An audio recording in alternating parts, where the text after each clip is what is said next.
بسم اللہ الرحمن الرحیم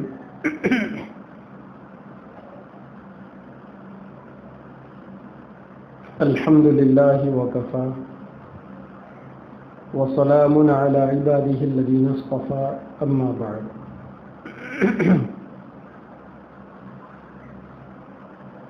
اعوذ باللہ من الشیطان الرجیم بسم اللہ الرحمن الرحیم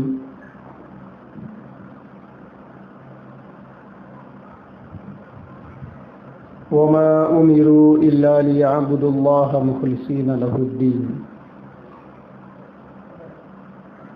وقال الله تبارك وتعالى ان الله لا يغفر ان يشرك به ويغفر ما دون ذلك لمن يشاء صدق الله العظيم۔ پردہ نشین عزتدار ماں اور بہنوں،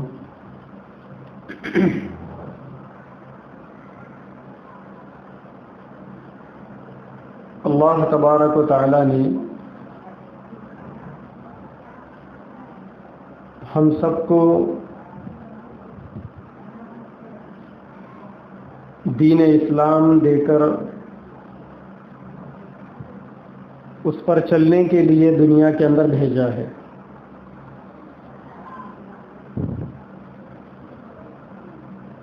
مسلمانوں کی اصل زندگی موت کے بعد ہے، جنت کی زندگی ہے۔ دنیا کی زندگی موت کے بعد کی زندگی کو اچھی بنانے کے لیے گویا ایک تربیتی مرکز، ٹریننگ اسٹیشن کے طور پر ہے۔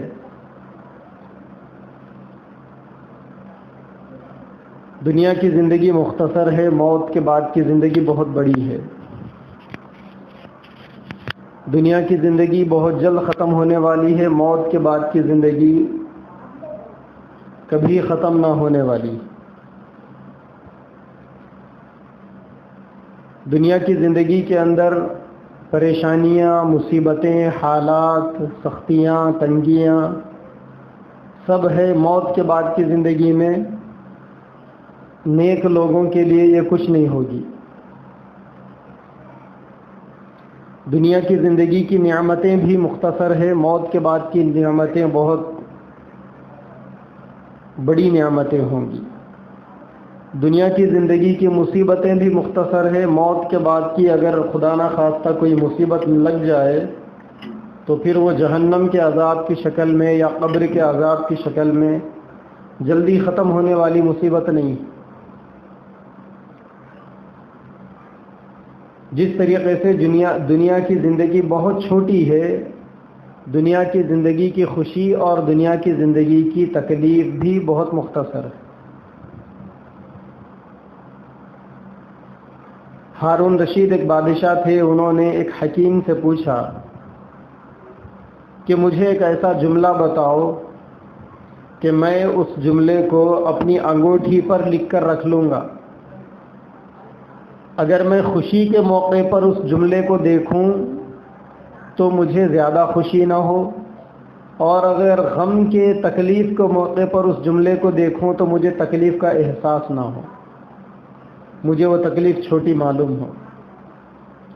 تو اس حکیم نے ہارون رشید سے کہا کہ یہ وقت بھی گزر جائے گا۔ تو ہارون رشید نے اس جملے کو، یہ وقت بھی گزر جائے گا، انگوٹھی میں اس جملے کو لکھ کر رکھ لیے تھے ہارون رشید۔ جب کبھی خوشی کا موقع ہوتا تو دیکھ لیتے تھے یہ وقت بھی گزر جائے گا، یعنی یہ خوشی ہمیشہ رہنے کے لیے نہیں۔ اور جب کبھی کوئی تکلیف ہوتی، کوئی مصیبت ہوتی تو دیکھ لیتے تھے یہ وقت بھی گزر جائے گا، یعنی یہ تکلیف بھی ہمیشہ رہنے والی نہیں۔ تو جس طریقے سے خوشی کے اوقات بھی گزر جائیں گے، تکلیف کے اوقات بھی گزر جائیں گے، اسی طریقے سے زندگی کا وقت بھی گزر جائے گا۔ ہم سے پہلے کروڑوں لوگ دنیا میں آئے چلے گئے، آج نہ انہیں کوئی جاننے والا ہے نہ کوئی پہچاننے والا ہے۔ ہمارے بعد بھی کروڑوں لوگ آئیں گے، وہ بھی مریں گے، اور اب پوری دنیا میں کروڑوں لوگ ہیں وہ بھی ایک دن مر جائیں گے۔ ہر انسان دنیا سے اپنے عمل، اپنے عقیدے اور اپنے ایمان کے ساتھ جائے گا۔ گویا یہ دنیا ایک ایسی آماج گاہ ہے، آپ یوں سمجھ لیں ایک مثال کے طور پر، پچھلے زمانے کے اندر راستوں میں چھوٹی چھوٹی عمارتیں ہوتی تھی، اسے سرائے کہا جاتا تھا۔ سرائے کا مطلب لوگ سفر کرتے کرتے تھک جاتے، رات ہو جاتی تو وہاں رات میں رکتے تھے، دوسرے دن صبح میں وہاں سے ناشتہ کر کے پھر آگے جاتے تھے۔ وہ زمانہ آج کے جیسا ہوائی جہاز کا، ٹرین کا، بسوں کا، کاروں کا زمانہ تو نہیں تھا۔ بیل بنڈیوں پہ، اونٹوں پہ، گھوڑوں پہ، ہاتھیوں پہ سفر کرتے تھے لوگ، تو پورے دن بھر میں 10 کلومیٹر، 12 کلومیٹر، 15 کلومیٹر دن بھر چلتے چلتے جانور کے اوپر سفر ہوتا تھا۔ شام ہوتے ہی سرایوں میں رک جاتے تھے،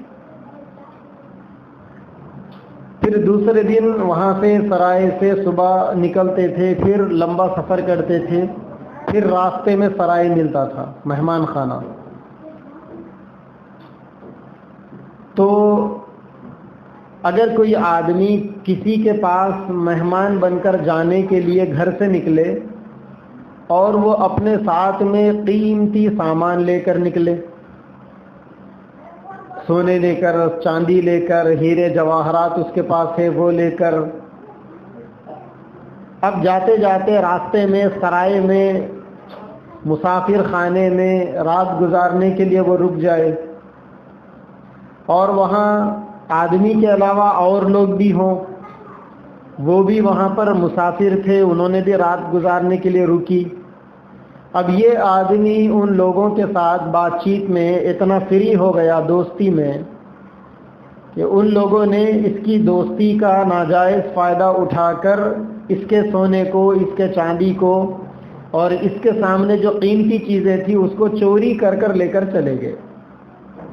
تو اب اس آدمی کو آپ کیا بولیں گے؟ عقل مند بولیں گے یا بیوقوف بولیں گے؟ جس نے مسافر خانے میں رات گزارنے کے لیے تھوڑے سے وقت کے سکون کے لیے اس نے اپنا ساری کمائی کو لٹا دیا۔ اسی طریقے سے میری ماں اور بہنوں، یہ دنیا کی زندگی بھی ایک مسافر خانہ ہے۔ اب اس مسافر خانے کے اندر ہم 2 وقت کے چین و سکون کے لیے ہم کچھ ایسے لوگوں سے دوستی کر لیں، پھر ان لوگوں کے ہاتھوں میں اگر ہم اپنا ایمان خراب کر لیں، اپنا عقیدہ خراب کر لیں، اپنا دین خراب کر لیں، اپنا عمل خراب کر لیں، تو پھر ہماری مثال بھی اس مسافر کے جیسی ہے جو مسافر خانے میں، سرائے میں رات میں رک کر تھوڑے سے وقت اپنے جسم کو آرام دینے کی چکر میں غلط آدمیوں سے، چوروں سے دوستی کر کر اس نے اپنی ساری پراپرٹی کو چوروں کے حوالے کر دیا۔ اسی لیے مسلمانوں کے لیے یہ بہت ضروری ہے، مسلمان مردوں کے لیے، عورتوں کے لیے، بچوں کے لیے، بوڑھوں کے لیے، اپنے بارے میں، اپنے بچوں کے بارے میں، اپنے خاندان کے بارے میں، پرایوں کے بارے میں اس کی فکر کرنا کہ ہم میں سے کسی کا ایمان اور کسی کا دین اور کسی کا عقیدہ بگڑنے نہ پائے۔ مسلمان کا مطلب صرف نام رکھ لینے سے آدمی مسلمان نہیں ہوتا۔ سلمان بھی تو مسلمان ہے نا، فردین، شاہ رخ، سیف سب مسلمان ہیں، عامر، نواز سب مسلمان ہیں، لیکن یہ نام رکھ لینے سے آدمی مسلمان نہیں ہوتا۔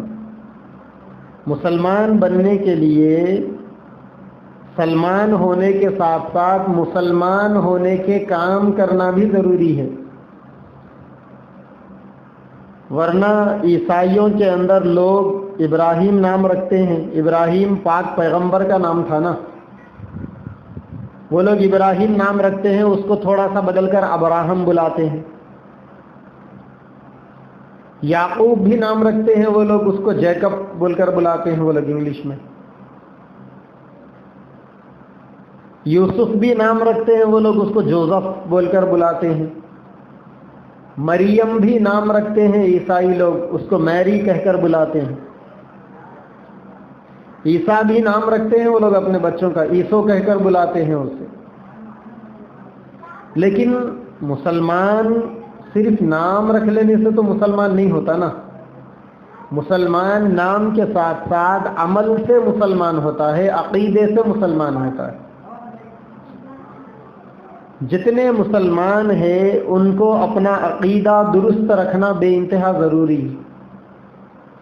عقیدہ کہتے ہیں وہ چیز جو نظر نہیں آتی لیکن دل کے اندر ہوتی، اور عمل کہتے ہیں ان چیزوں کو جو نظر آتی ہے اور جسے مسلمان کرتے ہیں.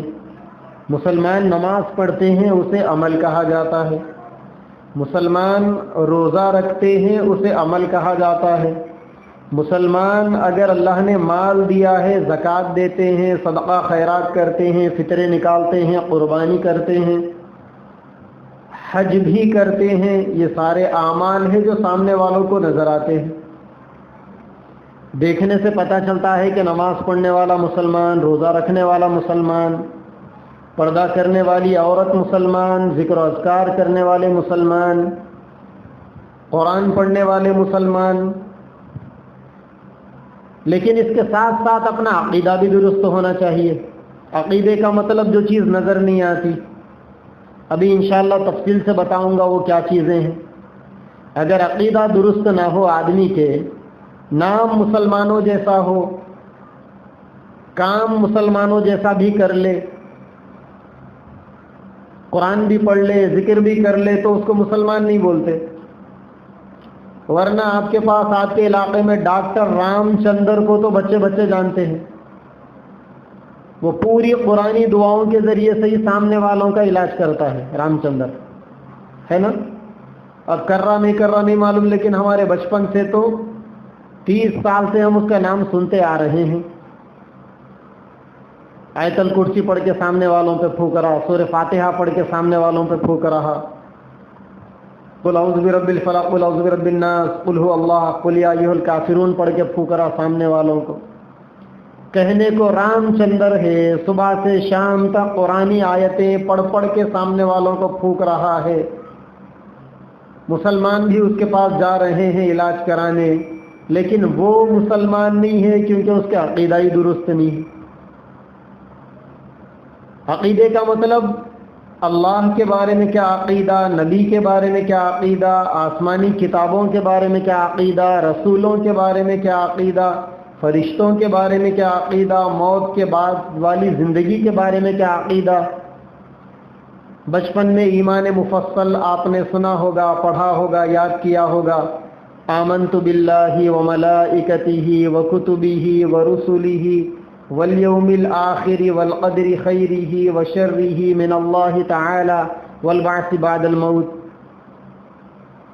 میں ایمان لایا یا میں ایمان لائی اللہ پر، اس کے فرشتوں پر، اس کی آسمانی کتابوں پر، اس کے رسولوں پر، آخرت کے دن پر، موت کے بعد دوبارہ جو زندگی آنے والی ہے اس زندگی پر، اچھی اور بری تقدیر اللہ کی طرف سے ہوتی ہے اس بات پر، نفع اور نقصان اللہ دیتے ہیں، بیماری اور شفا اللہ دیتے ہیں، خوشی اور پریشانی اللہ دیتے ہیں.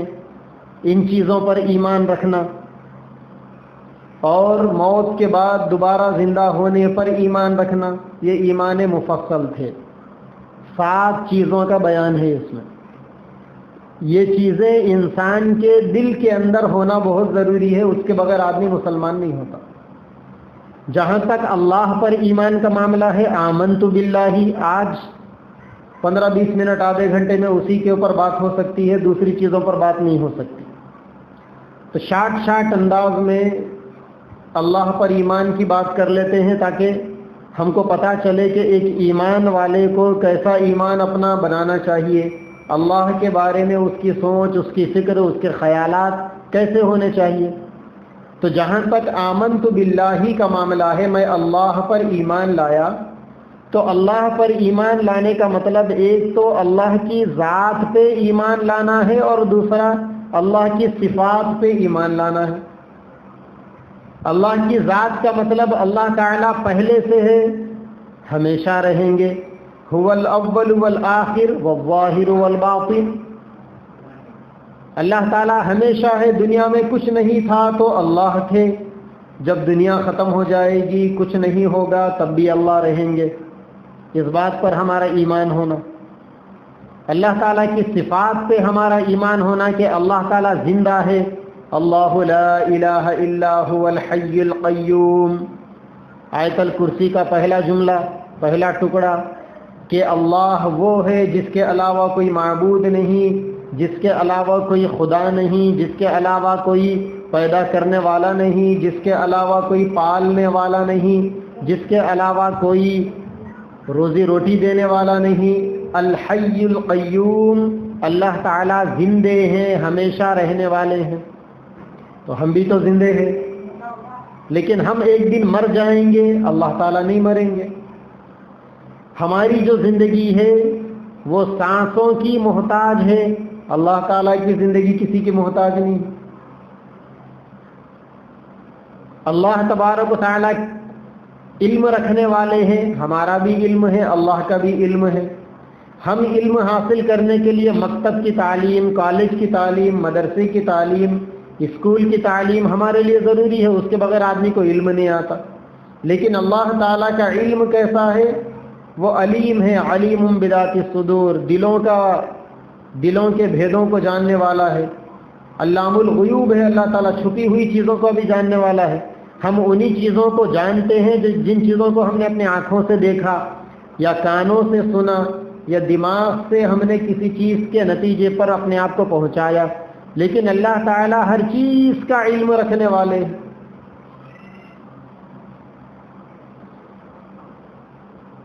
لَهُ مَا فِي السَّمَاوَاتِ وَمَا فِي الْأَرْضِ وَمَا بَيْنَهُمَا وَمَا تَحْتَ الثَّرَى۔ اللہ تعالیٰ کو وہ ساری چیزوں کا علم ہے جو آسمان و زمین میں ہے۔ آسمان اور زمین کے بیچ میں کیا ہے اللہ کو اس کا بھی علم ہے۔ زمین کے نیچے کیا ہے اللہ اس کو بھی جانتے ہیں۔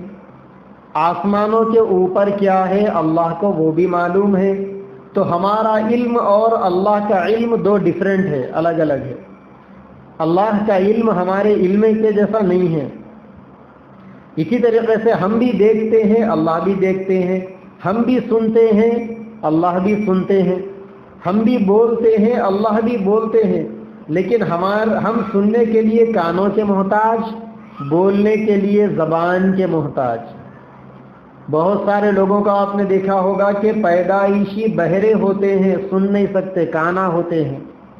کان تو ہوتے ہیں انہیں لیکن وہ کانے ہوتے ہیں، سن نہیں سکتے۔ زبان تو ہوتی ہے انہیں، منہ تو ہوتا ہے، منہ کے اندر دانت بھی ہوتے ہیں، ہونٹ بھی ہوتے ہیں، لیکن بیچارے وہ بول نہیں سکتے، گونگے ہوتے ہیں وہ۔ تو انسان سننے کے لیے کانوں کا، بولنے کے لیے زبان کا محتاج ہے۔ اللہ تعالیٰ نہ بولنے کے لیے زبان کے محتاج ہے، نہ سننے کے لیے کانوں کے محتاج۔ تو ایسی اللہ تبارک و تعالیٰ کی بہت ساری صفات ہے۔ وَلِلَّهِ الْأَسْمَاءُ الْحُسْنَى فَادْعُوهُ بِهَا۔ اللہ تبارک و تعالیٰ کے اچھے اچھے نام ہیں۔ اللہ کے جتنے نام ہیں وہ ان کے صفاتی نام ہیں، وہ ان کی صفت ہے۔ اللہ کا ایک نام ہے معز، عزت دینے والا، عزت اللہ تعالیٰ دیتے ہیں۔ اللہ کا ایک نام ہے مذل، ذلت دینے والا، ذلت بھی اللہ دیتے ہیں۔ قرآن میں اللہ نے کہا وَتُعِزُّ مَن تَشَاءُ وَتُذِلُّ مَن تَشَاءُ بِيَدِكَ الْخَيْرُ وَهُوَ عَلَى كُلِّ شَيْءٍ قَدِيرٌ۔ عزت بھی اللہ دیتے ہیں، ذلت بھی اللہ دیتے ہیں، اسی کے ہاتھ میں سارے خیر لوٹتے ہیں اور وہ ہر چیز پر قادر ہے۔ کوئی چیز اللہ کے کنٹرول سے باہر نہیں۔ بہت ساری چیزیں ہمارے کنٹرول میں نہیں ہیں، لیکن اللہ تبارک و تعالیٰ کے کنٹرول میں ہر چیز ہے۔ ہم کسی چیز کو بنانا چاہتے ہیں تو محنت کرنا پڑتا ہے، لیکن اللہ تعالیٰ کسی چیز کو بنانا چاہتے ہیں تو ان کو محنت کرنے کی ضرورت ہی نہیں۔ اذا اراد شيئا ان يقول له كن فيكون، جب اللہ تعالیٰ کسی چیز کے بارے میں ارادہ کرتے ہیں تو خالی کہتے ہیں ہو جا، بس وہ چیز ہو جاتی۔ اللہ اگر کہہ دیں آسمان کو کہ بن جا، ہو جا، آسمان بن جاتا ہے، بس انہی کا حکم چلتا ہے، انہی کا آرڈر چلتا ہے۔ اللہ تعالیٰ کا ایک نام ہے محیی، زندگی دینے والا۔ اللہ تعالیٰ زندگی دیتے ہیں، مردوں کو بھی زندہ کرتے ہیں۔ اللہ تعالیٰ کا ایک نام ہے ممیت، موت دینے والا۔ اللہ تبارک و تعالیٰ انسانوں کو موت بھی دیتے ہیں۔ اللہ تبارک و تعالیٰ کا ایک نام ہے شافی، شفا دینے والا، اللہ شفا دیتے ہیں۔ اللہ کا ایک نام ہے ممرض، بیمار کرنے والا، اللہ بیمار کرتے ہیں۔ تو ساری چیزیں اللہ تبارک و تعالیٰ کے لیے سزاوار ہے۔ تو میری ماں اور بہنوں، ہمارا یہ عقیدہ ہو کہ اللہ تعالیٰ کی ذات بھی پاک ہے، اس کے صفات بھی پاک ہے، اور ہم اللہ کے ذات پر بھی ہمارا ایمان ہو، اللہ کی صفات پر بھی ہمارا ایمان ہو۔ اسی لیے اللہ تعالیٰ جیسے ہیں ان کو ویسا ماننے کا نام ایمان ہے۔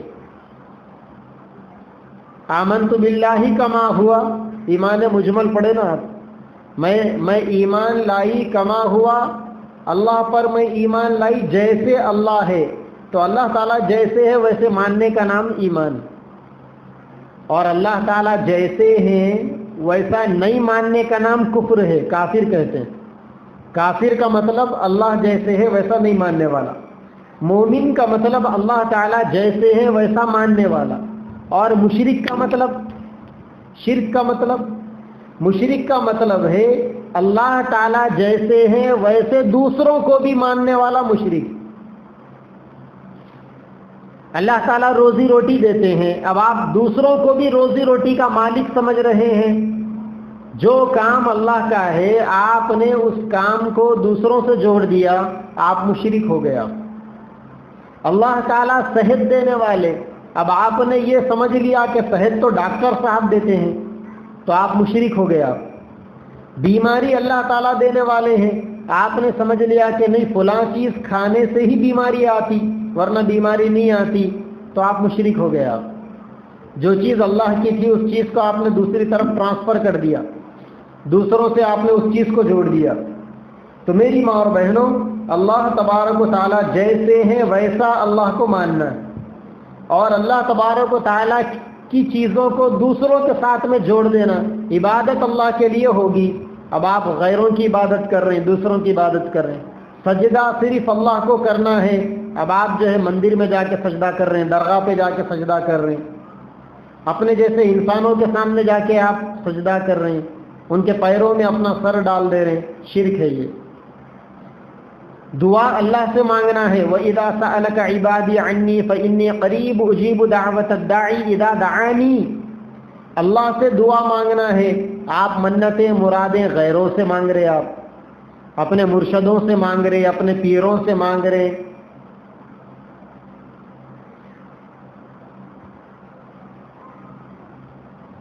اچھی اور بری کی امید اللہ سے لگانا ہے، آپ غیروں سے لگا رہے ہیں۔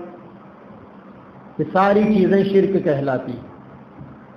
اور اللہ نے کیا فرمایا؟ ان اللہ لا یغفر ان یشرک بہ ویغفر ما دون ذلک لمن یشاء۔ اللہ تبارک و تعالیٰ اس چیز کو پسند نہیں کرتے کہ ان کے مقابلے میں شرک کیا جائے۔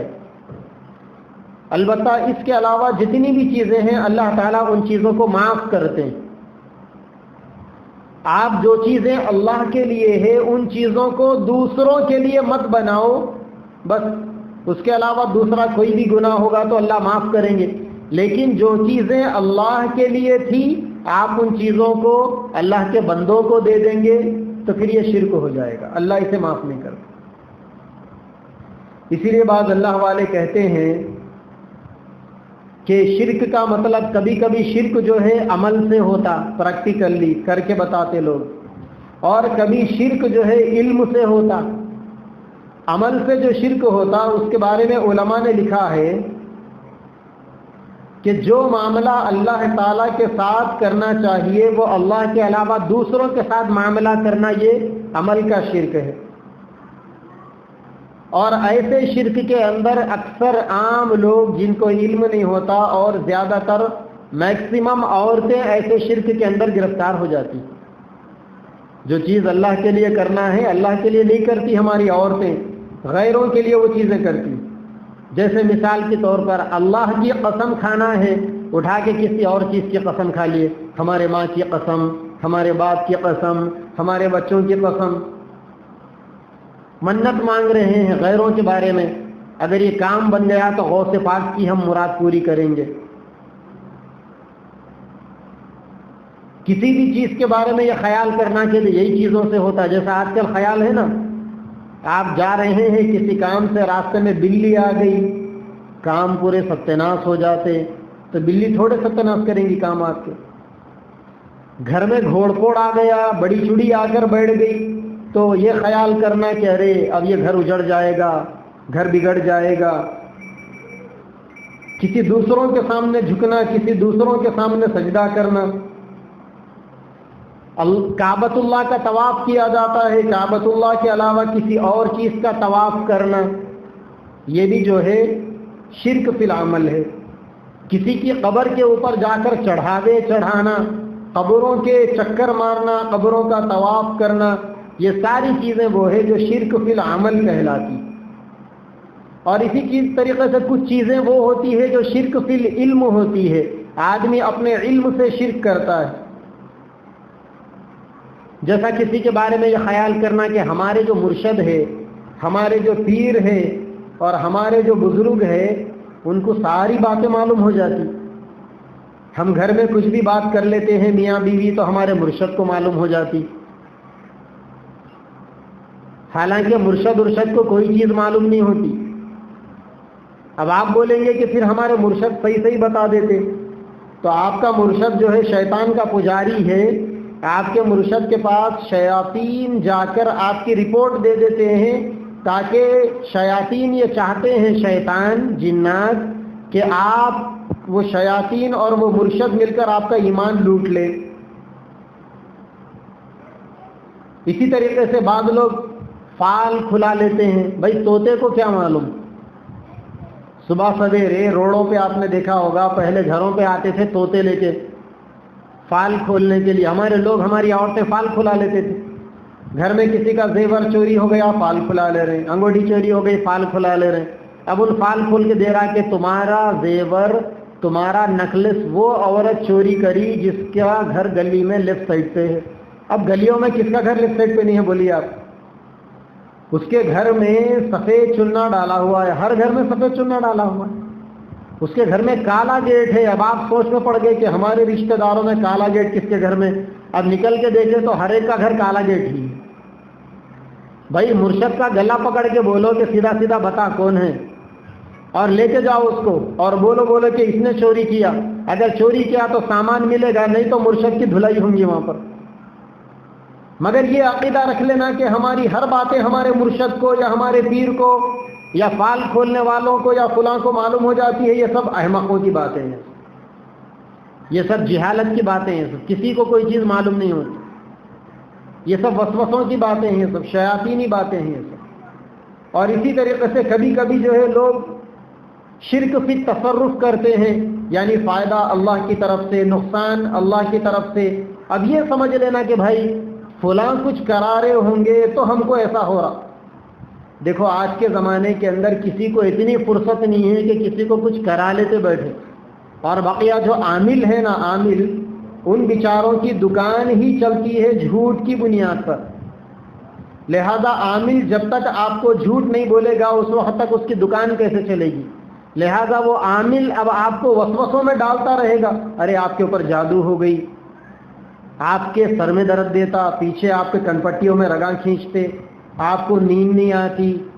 بھائی وہ تو جو سائیکالوجی کے جو ڈاکٹر ہیں، نفسیاتی ڈاکٹر، وہ بھی یہ کہتے ہیں کہ اگر انسان کسی چیز کا ٹینشن اپنے دماغ میں اگر پالنے لگے تو اس کو راتوں کی نیند نہیں آتی. اور جب راتوں میں نیند نہیں آئے گی تو سر میں درد ہوگا، ہاضمہ صحیح نہیں ہوگا، بے چینی ہوگی، ہول دھڑکی ہوگی، گردنوں میں کھینچٹا ہوں گے، باڈی پینس ہوں گے. وہی ساری علامتیں وہ آپ کو عامل بھی بتائے گا، آپ کو ایسا ایسا ہو رہا. اب ہم یہ سمجھتے ہیں کیا پکی رگ کے اوپر انگلی رکھے بھائی عامل صاحب، صحیح بول رہے پوری بات ہے. کیونکہ میں ایسے بہت سارے عاملوں کو جانتا ہوں جو لوگوں کی سائیکالوجی کے ساتھ، ان کی نفسیات کے ساتھ کھلواڑ کرتے ہیں اور کھلواڑ کر کر سامنے والوں کو ٹھگتے ہیں۔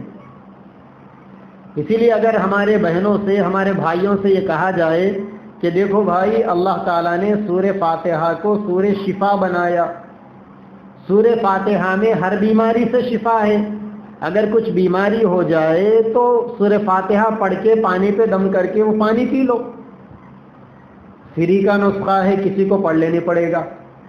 وہی عامل کے پاس جائیں گے، 30 ہزار کی ٹوپی پہنا رہے، خوشی سے پہنیں گے، 1.5 لاکھ روپے فیس دے دے رہے عاملوں کے پاس جا کر۔ وہ عامل نے ان کو بتا دیا کہ آپ کے گھر کی بندش کرنا پڑتا، 70 ہزار روپے کی بندش ہو رہی۔ اور وہ کیا بندش؟ آج کل مارکیٹ میں کیلے چل رہے ہیں، کیلوں کے اوپر آیت الکرسی لکھا ہوا ہے۔ وہ آئے گا، آ کر ان کو حولہ بنائے گا، گھر کے 4 کونوں میں 4 کیلے ٹھوک دے گا۔ اب ہماری بہنیں یہ سمجھیں گی کہ اب پوری مصیبت دور ہو گئی، اب بلائیں دور ہو گئی۔ حالانکہ اللہ تبارک و تعالیٰ نے فرمایا انا عند ظنی عبدی بی، کہ میرے بندے میرے بارے میں جیسا خیال رکھتے ہیں میں ویسا ہی کرتا ہوں۔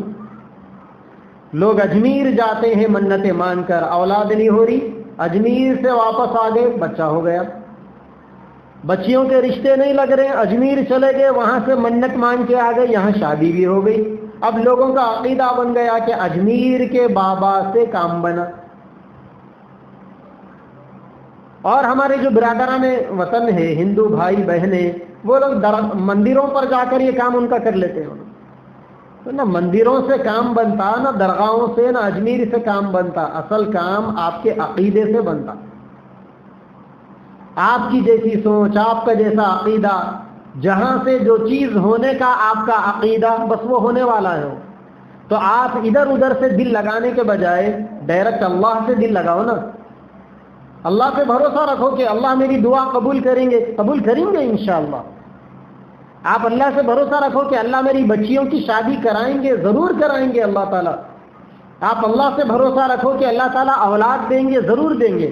اللہ پہ بھروسہ رکھو کہ اللہ تعالیٰ بیماریوں سے شفا دیں گے، ضرور دیں گے۔ جلد بازی کیوں کرتے ہو؟ ارے ہم تو مسلمان ہیں، ہم ہر حال میں فائدے میں ہی ہیں۔ ہم لوگ بیمار اگر ہے تو بھی فائدے میں ہی ہیں، صحت مند ہے تو بھی فائدے میں ہی۔ اگر ہم صحت مند ہیں تو اللہ کا شکر ادا کریں گے، عبادتیں کریں گے، ثواب ملتا رہے گا۔ اور اگر ہم بیمار ہیں، صبر کرتے رہیں گے، برداشت کرتے رہیں گے، ثواب بھی ملے گا، جنت کے درجات بھی بلند ہوں گے، گناہ بھی معاف ہوتے رہیں گے۔ اللہ کے اوپر بھروسہ ہونا چاہیے ہمارا۔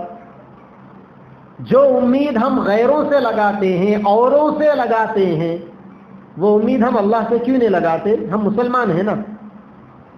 لا الہ الا اللہ کا یہی مطلب نا کہ اے اللہ میں آپ کے علاوہ کسی سے کوئی امید نہیں لگاتا۔ سورہ فاتحہ میں آپ کیا کہتے ہیں؟ ایاک نعبد، اے اللہ ہم آپ ہی کی عبادت کرتے ہیں، وایاک نستعین، اور آپ ہی سے مدد مانگتے ہیں۔ جب مدد مانگنے کا مسئلہ آ گیا تو ڈاکٹروں کے پیچھے پھر رہے ہیں، عاملوں کے پیچھے پھر رہے ہیں۔ اسی لیے آج گلی گلی میں عامل لوگ بھی دیکھ رہے ہیں کہ محنت کون کرنا صاحب، کاروبار کون کرنا، کمپٹیشن زیادہ ہے۔ بس عملیات کی دکان کھول لو، بک پہ آتے رہیں گے، ٹوپی پہناتے رہیں گے۔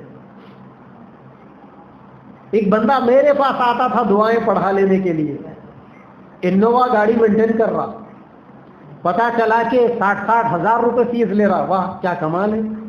ہم بسم اللہ مسجد مٹملی کے امام ہیں، سال بھر امامت کریں گے تو 1,20,000 کمائیں گے ہم، اور ایک ہی پیشنٹ کو پکڑ کے توڑ لے رہے انہوں 1.5-2 لاکھ روپے، اچھے مل رہے بکرے ماشاءاللہ۔ اسی لیے کہاوت مشہور ہے کہ دنیا میں جب تک بیوقوف زندے ہیں، عقل مندوں کی روزی روٹی کہیں نہیں جانے والی۔ ایک تو عامل صاحب کو میں نے دیکھا، بڑکا جھاڑ ہوتا نا، بڑکا جھاڑ، اس کی بڑکے جھاڑ کی بیل توڑ کے لا کے گھر میں ہلدی میں بھگا رہے، پورے جڑاں پیلے ہو گئے، تھوڑے جڑوں کو ہرے زعفران میں بھگا رہے ہیں، تھوڑے جڑوں کو لال زعفران میں بھگا کے اب جو ان کے پاس آ رہے ہیں ان کو الو بنا رہے ہیں کہ دیکھو یہ جو جڑاں ہے نا یہ جنگل کے فلاں جنگل کے جڑاں ہیں اور ان جڑوں کے ذریعے سے تمہارا علاج ہوگا. یہ جڑ تم اپنے ساتھ میں رکھنا, تمہارا کام بن جاتا. ڈاکٹر صاحب کے پاس گئے تو ساتھ میں رکھنا, کام نہیں بن رہا کسی آفس میں چلے گئے تو یہ جڑ ساتھ میں رکھنا. بیوی کو اگر شوہر تنگ کر رہا ہے, اب عامل صاحب بیوی کو بول دیے کہ یہ جڑ منہ میں رکھنا, شوہر کچھ بھی نہیں بولے گا آپ کا. اور وہ منہ میں جڑ رکھ رہی ہے, شوہر واقعی کچھ نہیں بول رہا اس. اب یہ عورت سمجھ رہی ہے کہ کیا پاورفل جڑ دی ہے, شوہر کچھ بھی نہیں, پہلے مارتا تھا, گالی گلوچ کرتا تھا. تو ہمارے حضرت مولانا عاقل صاحب رحمۃ اللہ علیہ بڑے مزے کی بات بتاتے تھے. ایک عامل صاحب کے پاس ایک عورت ایسی آئی, بولی صاحب میرا شوہر مجھے بہت مارتا ہے. تو عامل صاحب نے ایک تعویذ دے کر کہا کہ جب بھی آپ کا شوہر گھر میں آئے, اس تعویذ کو اپنے 2 داڑوں میں دبا کے پکڑ لینا, منہ بند کر رکھنا, اور شوہر کو کچھ کہنا بھی ہو تو اشاروں سے کہہ دینا. اب ویسا ہی ہوا. مہینہ, 2 مہینے, 3 مہینے گزر گئے. اب وہ عامل صاحب سے بولنے لگی, حضرت آپ کی تعویذ نے کیا کام کیا, 3 مہینے ہو گئے اب تک نہ شوہر کی گالی پڑی نہ مار پڑی. عامل صاحب نے کہا کہ وہ تعویذ کہاں ہے, نکال کے بتائیے. عامل صاحب نے کہا کھولو تعویذ کو. کھولے تو کچھ بھی نہیں ہے, خالی وائٹ پیپر رکھا ہوا ہے. وہ پریشان ہو گئی, اجی حضرت یہ کیا بات ہے. حضرت نے کہا کہ اجی اماں یہ تعویذ وویذ کچھ نہیں تھی, اصل میں تمہارا روگ تھا. تمہاری زبان چلتی تھی, شوہر کا ہاتھ چلتا تھا. اب یہ جب تعویذ تم اپنے داڑوں میں تیزی سے دبا کے پکڑتے تھے تو تمہاری زبان ہی نہیں چلی, تو اس کا ہاتھ کیسے چلے گا. تو عورتوں کو بیوقوف بنانا, ٹوپی پہنانا بہت آسان ہے. درگاہوں پہ چلے جاؤ, آپ کو عورتیں ہی ملیں گے. ابھی تو ہمارے مٹپلی میں ایک درگاہ ہے, سنا ادھر, بڑے پہاڑ بولتے شاید اس. جمعہ کے دن لوگ وہاں پر ماشاءاللہ جمعہ کی نماز چھوڑ کے عورتیں اور مرد آ کر دعوتیں کر لے رہے ہوں. اور بچوں کو باپ بول رہا ہے یہ جھنڈا ہمارا. غیروں میں زعفرانی جھنڈے کے بارے میں بچوں کو بتایا جا رہا ہے یہ جھنڈا ہمارا, اور مسلمانوں میں بچوں کو ہم بتا رہے ہیں کہ یہ ہرا جھنڈا ہمارا. ہمارا اسلام جھنڈوں پہ ڈپینڈ نہیں کرتا, اور ہمارا اسلام جو ہے رنگوں پہ بھی ڈپینڈ نہیں کرتا. اللہ تعالیٰ تو قرآن میں کیا بول رہے ہیں, صبغۃ اللہ, اللہ کے رنگ میں رنگ جاؤ. اللہ تعالیٰ کا رنگ کیا ہے, اللہ تعالیٰ کا رنگ 100% دین پر عمل کرنا, یہ اللہ کا رنگ ہے. اچھا وہاں پر صبغۃ اللہ, جہاں پر اللہ نے فرمایا نا اللہ کے رنگ میں رنگ جاؤ, وہاں یہ کہیں بھی لکھا ہوا نہیں ہے کہ اللہ کا رنگ ہرا رنگ ہے, یا اللہ کا رنگ پیلا رنگ ہے, یا اللہ کا رنگ سفید رنگ ہے. کوئی رنگ کا تذکرہ نہیں ہوتا. وہاں یہی ہے ومن احسن من اللہ صبغہ, اللہ تبارک و تعالیٰ کا رنگ یہ ہے کہ آدمی 100% دیندار بن جائے, یہ اللہ کا رنگ ہے. تو میری ماں اور بہنوں, یہ کچھ خرابیاں ہمارے معاشرے کے اندر ہمارے اندر پیدا ہو گئی, جسے ایمان نہیں کہتے, شرک ہے وہ. جب تک مسلمانوں میں یہ بیماری رہے گی اس وقت تک پوری دنیا کی مصیبتیں ہمارا پیچھا کرتے رہے گی. اور جس وقت مسلمان ہمت کر کے صحیح علم کی روشنی میں یہ طے کر لے, یہ ڈیسائیڈ کر لے کہ زندگی اور موت, نفع اور نقصان, خوشیاں اور غم, بیماریاں اور صحت, یہ سب اللہ کے ہاتھ میں ہے, جب ہم یہ طے کر لیں گے نا تو پھر ساری دنیا کے لوگوں سے ہم کٹ جائیں گے. ورنہ آپ دنیا کے جتنے بھی عاملوں کے پاس جاؤ, لوگ عاملوں کے پاس جا کر لاکھوں روپے ڈال کر آ کر مجھے اپنا دکھڑا سنا لیتے ہیں کہ مفتی صاحب 100 عاملوں کے پاس پھر لیے, دنیا لٹا دیے, اب آپ ہی کچھ بتاؤ. ہم فری میں بتانا ان کو, پھر بھی کیا کریں, ان سے یہی کہنا پڑتا ہے کہ دیکھو زندگی کے ہر مسائل کا حل توبہ کرنے میں ہے. توبہ کرو, استغفار کرو, اللہ والے بن جاؤ, نمازوں کی پابندی کرو, گھر میں دین کا ماحول بناؤ, 100% دین کے اوپر عمل کرو, سارے روگ ختم ہوں گے. ورنہ کوئی روگ ختم ہونے والا نہیں. آج لوگ درگاہوں پر چلے جاؤ, مندروں میں چلے جاؤ, کیا کچھ نہیں لٹا رہے لوگ, کروڑوں اربوں روپے لٹا رہے لوگ. کہاں جا رہا ہو سب, کس کے غلے میں جا رہا ہو سب. سمجھنا چاہیے آدمیوں کو کہ بھئی اللہ نے آپ کو دولت دیا ہے تو کیا اللہ کو چھوڑ کر غیروں سے اپنی مرادوں کو پوری ہوتا ہوا سمجھ کر لٹانے کے لیے آپ کو دولت ملی؟ ہمارا چیف منسٹر بھی 2 سال پہلے ایک مندر پہ 4 کروڑ کا سونے کا تاج بنا کے دان کرا. اس کے باپ کے گھر کے تھے پیسے، ہو پبلک پراپرٹی، پبلک کے ٹیکس کا پیسہ، اور وہی کام ہمارے لوگ بھی کر رہے. چاندی کو گھوڑے بنا کے درگاہوں پہ چڑھا رہے، تو کیا وہ آپ کے مرشد اس گھوڑے کے اوپر سواری کریں گے یا وہاں پر بیٹھا ہوا مجاور ٹھگ لے گا اس کو؟ 2003 میں اجمیر کی درگاہ کے بارے میں اخباروں میں گھوٹالہ آیا تھا، 56 کروڑ روپے کا گھوٹالہ ہوا تھا آج سے 18 سال پہلے 2003 میں اجمیر کی درگاہ پہ. کون خواجہ صاحب کھائے تھے وہ 56 کروڑ؟ خواجہ اجمیری تو نہیں کھائے نا، وہاں جو بیٹھے ہوئے ہیں مرشد وہ ٹھگے ہوئے تھے وہ. اسی لیے اپنی ضرورتیں، اپنی مرادیں اللہ سے پوری کراؤ، بندوں کے پیچھے مت بھاگو. اور یہ عقیدے کا معاملہ ہے. اگر اس حال میں موت آئی کہ اللہ کو چھوڑ کر غیروں کے پیچھے بھاگ رہے تھے، کافر بن کر مرو گے، یاد رکھنا، مشرک بن کر مرو گے. نام مسلمان ہونے سے کچھ ہونے والا نہیں. اور عورتوں کا معاملہ اس مسئلے میں بہت سنجیدہ. ہماری بہنیں بہت کمزور عقیدے کے سلسلے میں، اسی لیے ہماری عورتوں کو اپنا عقیدہ درست کرنے کی ضرورت. گھروں میں اگر مردوں کا عقیدہ صحیح بھی ہوتا ہے، عورتیں ان مردوں کو بگاڑتی ہیں، ان کے عقیدے کو خراب کرتی. اسی لیے اب یہ جو ہماری اجابہ مسجد کے تحت یہ پروگرام ہو رہا ہے، میں اس محلے کے ہمارے نوجوان بھائیوں سے، ساتھیوں سے کہوں گا، ہر ہفتہ پابندی سے یہاں پر علماء کے بیانات رکھو، اور ہماری بہنیں بھی جڑے اس کے اندر، اور اپنی جو بچیاں ہیں ان کو مدرسے میں بھیجو، چھوٹے بچوں کو مکتب میں بھیجو، مدارس میں ڈالو. دین کا علم آئے گا تو یہ جہالت ختم ہوگی، ورنہ پھر یہ جہالتیں ختم نہیں ہوگی، زندگی بھر ہمارا پیچھا کرتے رہے گی. اللہ تبارک و تعالی ہم سب کو اور ساری امت کو عقائد کے درست کرنے کی اور اس کی فکر کرنے کی توفیق عطا فرمائے. وآخر دعوانا الحمدللہ رب العالمین.